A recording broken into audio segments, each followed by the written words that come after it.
Bonjour à toutes et à tous, petite vidéo comme prévu, hein. Donc pas mal d'entre vous attendaient la vidéo sur les avocatiers. Euh, bon bah actuellement il est comme ça, depuis la dernière taille en fait, depuis sa première taille. Donc l'année dernière il avait 3 ans, et là donc ça lui fait 4 ans. Donc après la première taille, la ramification s'est fait en fait sur 2 branches en fait. Le but c'est qu'il ait encore plus de branches, donc on va remettre un coup de taille en fait à chacune de ces branches là pour pouvoir reproduire encore d'autres branches. Donc pour celle-ci en fait, donc prenez des ciseaux ou un sécateur propre, un petit peu comme les rosiers. Je pense que c'est mieux que d'utiliser un sécateur qui sert à tout et à n'importe quoi. Donc je vais le couper par là. Hop, voilà. Et je vais faire idem de ce côté-là. Hop, voilà. Là on en a un petit. Je vais le couper ici pour en faire comme, comme un bonsaï en fait. Donc, de toute façon avec le temps je vais retirer ces feuilles là et laisser uniquement donc un tronc qui sera haut de 25 cm pour celui-ci, avec une couronne qui va se développer par là. Celui-ci c'est pareil en fait, lentement mais sûrement je retire en fait les feuilles du bas. Elles lâchent toutes seules, hein. Il suffit juste d'appuyer dessus. Si vous n'avez pas beaucoup de feuilles, laissez-les, parce que c'est ce qui permet quand même de récupérer l'énergie du soleil. Donc hop, on récupère les feuilles, on les pose dans le carré potager. D'ailleurs j'y rajoute encore de la tonte pour la énième fois. D'ailleurs je reprends les avocatiers, hein.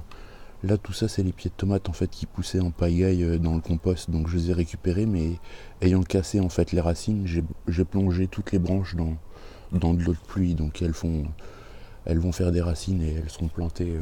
Donc ça c'était les pieds de tomates qui étaient malades les années auparavant et qui vont développer une résistance aux maladies qu'ils ont pu attraper l'année dernière, entre autres celle du mildiou.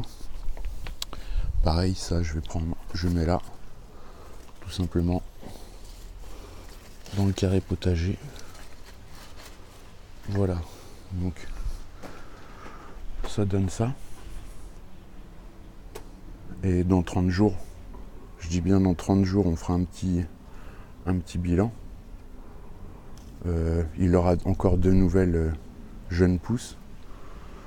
Donc ça lui fera 4 nouvelles branches, ce qui lui fera un aspect un petit peu plus arbre. Voilà, donc là il a déjà 4 ans celui-ci. Bon, on est en culture en pot, donc si on doit avoir des fruits, ce sera plus rapide qu'en pleine terre. Si vraiment il est capable de produire, on le verra dans les mois à venir, plutôt dans les années à venir.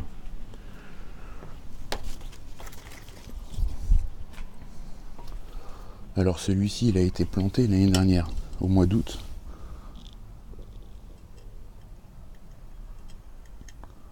La terre est relativement basse dans le pot. Donc ce que je vais faire, c'est que je vais extraire la motte, remettre du compost en dessous. On peut très bien y mettre du terreau pour plantes d'intérieur, hein. C'est ce que j'avais fait pour celui-ci, à l'époque où j'avais pas de compost. Et puis ça va être reparti pour un tour, hein. Donc celui-ci pareil, on va regarder dans 30 jours, on regardera le résultat. On devra avoir de petites pousses ici, de nouvelles branches. Voilà. Donc concernant le compost, moi je vous conseille de pas... Enfin moi personnellement, je fais plus le compost, je fais du compost en surface en fait. Je pose directement sur la partie qui est cultivée. C'est beaucoup plus simple, beaucoup plus avantageux en fait, parce que là le compost il sèche. Quand il sèche, faut le casser, et quand on le casse, on détruit un petit peu tout ce qu'on avait pu faire pour que la vie arrive dans cette terre en fait, dans ce terreau, hein. Donc d'habitude je mets le couvercle parce qu'avec les chaleurs là ça permet de protéger des grosses chaleurs. Le laisser ouvert, ça peut être bien aussi pour quand il pleut. Voilà, donc moi perso, je préfère mettre directement les matières organiques, déchets d'épluchures en tout genre directement à même le potager. D'ailleurs, c'est ce que je fais sur le terrain. Et puis bah voilà, et puis ensuite on a vraiment un sol qui permet vraiment une culture qui va vous permettre d'avoir du résultat sans travail du sol, sans rien du tout, quoi. En même temps, c'est vrai qu'il n'y a pas réellement de travail du sol sur un carré potager. Je fais que y apporter des tontes, des feuilles mortes quand c'est la période, etc. J'avais dit que je couperais pas les tomates, je le ferai pas, mais je pense qu'en pot, ça va être difficile d'avoir quand même des récoltes de tomates parce que le pot n'a pas assez pour pouvoir nourrir tout un feuillage aussi dense. Voilà, donc je croyais que c'était des haricots là que j'avais plantés à regarder les feuilles.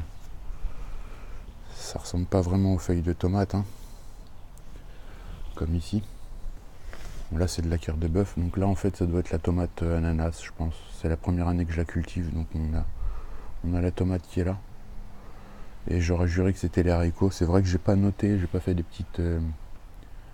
petits papiers pour marquer telle ou telle culture qui était en cours. Donc j'ai planté, et puis bon bah là, arrivé le fruit, en fait, je peux voir que c'est de la tomate, hein. Donc je présume que ça doit être l'ananas, tomate ananas.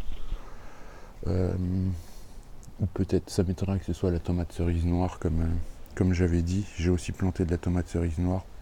Nouvelle expérience. Bon, le gros problème, c'est que les plantes, les fleurs avortent. Elles lâchent. Dès qu'il y a dès que le coude en fait est jaune, la plante va tomber. Alors ça manque de fleurs ici, hein, c'est clair. J'ai parlé permaculture sur ce carré potager, mais je reconnais que ça manque de fleurs, hein. Il faut de la fleur, sinon ça devient compliqué pour la pollinisation des végétaux. Bon, c'est vrai que les tomates ne demandent pas réellement d'être pollinisées par des abeilles ou autres butineurs. Donc bon, je les secoue un peu pour pouvoir enclencher le processus. Mais bon, là sur mon truc, là, ça manque de fleurs. Voilà, bah écoutez, je vous tiens au courant par rapport aux avocatiers. Puis on verra dans 30 jours, hein. On est le 22 juin, on fera un petit bilan le 22 juillet pour voir un petit peu l'avancement des choses. Celui-ci, je ne l'ai pas rempoté l'année dernière comme je vous l'avais dit. Je devrais peut-être parce qu'il commence à prendre une certaine taille. Je vais déjà y mettre du compost par-dessus.